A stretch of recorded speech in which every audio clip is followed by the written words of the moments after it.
dedicated to Eastern and Southern Kentucky. This is WYMT Mountain News Weekend Edition.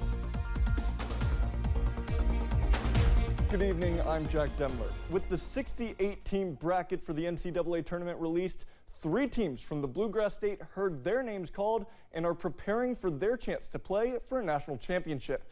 For more on which teams are in the Commonwealth and preparing for round 1, let's send it to our very own Audrey Hausberger, who's in studio with the latest. Audrey?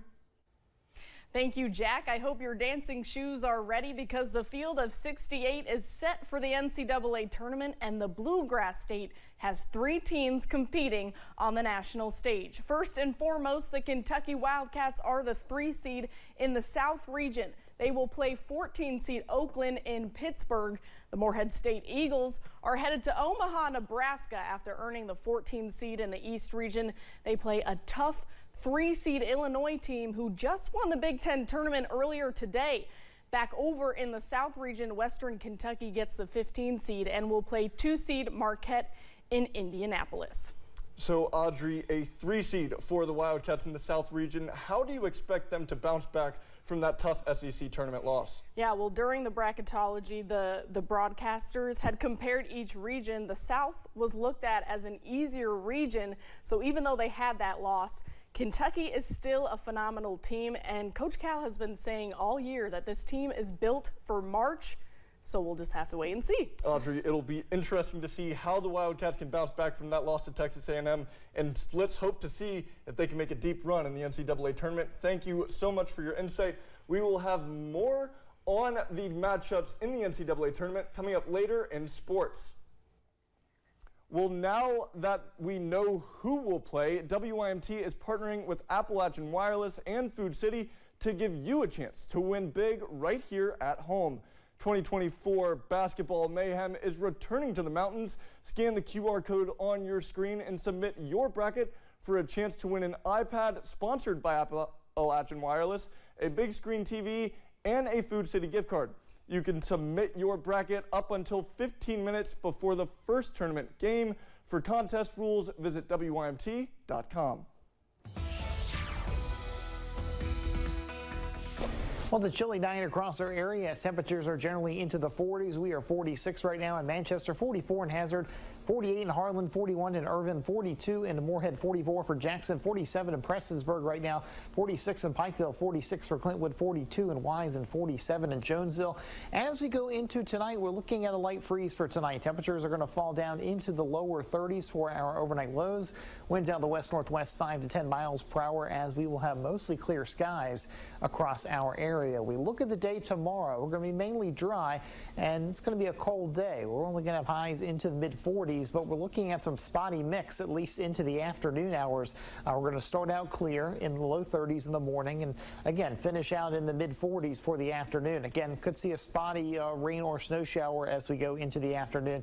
Most places are going to stay dry. We look at our weather timeline. Light freeze tonight, spotty afternoon mix for tomorrow, sunny and pleasant for your Tuesday, mild temperatures for Wednesday, and then a pleasant day coming on Thursday. I'll break down that full forecast. That's coming up.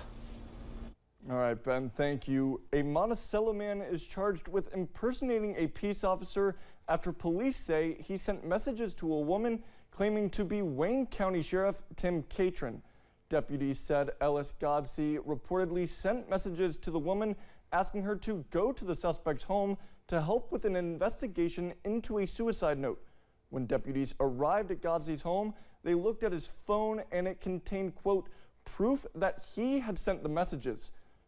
Today marks the beginning of National Poison Prevention Week. Kentucky's Poison Control Center is highlighting ways to keep families and children safe. In 2023, 65% of the calls to poison control involved prescriptions, over-the-counter medications, or supplements. Maria Chapman with the Kentucky Poison Control Center of Norton's Children's says anything can be poisonous if used in the wrong way or by the wrong person. The best rule of thumb, she says, is to treat over-the-counter medications and vitamins with the same respect you would a prescription. storing them up and out of reach of children, keeping them in the original child-resistant containers. Even if it's in a blister pack, keep it in the original container so you know what it is you have there. And then just having a system for giving medication to kids. Last year, the center responded to more than 34,000 cases. If you ever find yourself in a poisoning emergency, people can call the 24/7 hotline. On Monday, Norton is hosting a virtual class teaching parents safe storage techniques.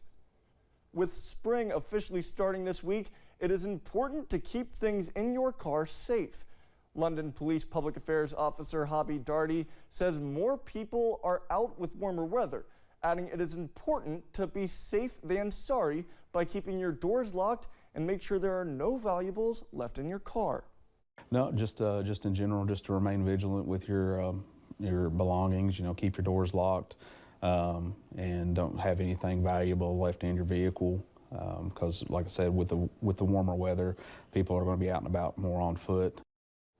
Darty says to also double check if you are unsure about the status of your vehicle, adding it is important that if you see any suspicious activity, to report it. With new updates and a later start date this year, FAFSA applications have the potential to be more stressful compared to years past. South Central Kentucky Community and Technical College is teaming up with the Kentucky Higher Education Assistance Authority for FAFSA Fun Days to help. The event is aimed to pair families with financial advisors to help with the application process. Sometimes the students get hung up on a question or something, then they might just abandon and not finish submitting it. So we like to help them with that, and we want to make sure that when they leave here that either we've answered all their questions or we at least got them to the next point where we can help them finish before they start school. SKY-CTC financial officials say the college offers aid for all students, regardless of if they attend SKY-CTC or not. Organizations are joining forces to help food insecurity in Knox County. WYMT's RJ Johnson shares how this will be useful for the community. With many people facing food insecurity in his own community, Director of the Linda Hand Center, Charles Carnes, is working to help as many people as possible. But Carnes is just one man, and this mission will take a group to complete. When we built the building, we had no money to build the building. United Healthcare stepped in, said, hey, here's you $5 to help you build your building. Many a time we said, how are we going to get the money to provide to meet the needs here? And it always comes through. Joining forces again, United Healthcare Community Plan of Kentucky is investing more than $12,000 into the center, allowing them to continue helping the community. It's going to feed a lot of people, you know, and there's never enough, but we plan on making a difference, and we have made a difference, you know, through by the help of people like United Healthcare, Save the Children. It just fits right in. Kentucky's United Healthcare Community Plan CEO Krista Henson says this will give folks the opportunity to receive help. So as the United Healthcare Community Plan of Kentucky, we love listening and working with our communities through relationships that several of our employees began to understand that there was no food pantry here locally in this part of Knox County. So we're thrilled to be able to support, build some infrastructure, continue to engage in days like today. Carnes says helping a community takes a community. Without people lending a hand to us, we cannot lend a hand. Working together to help those in need. In Knox County, RJ Johnson, WYMT Mountain News. The Linda Hand Center distributes items every third Saturday of the month. Carnes says you can reach out to them on their Facebook page. You can find a link to that in this story on our website. We'll have more news coming up after this.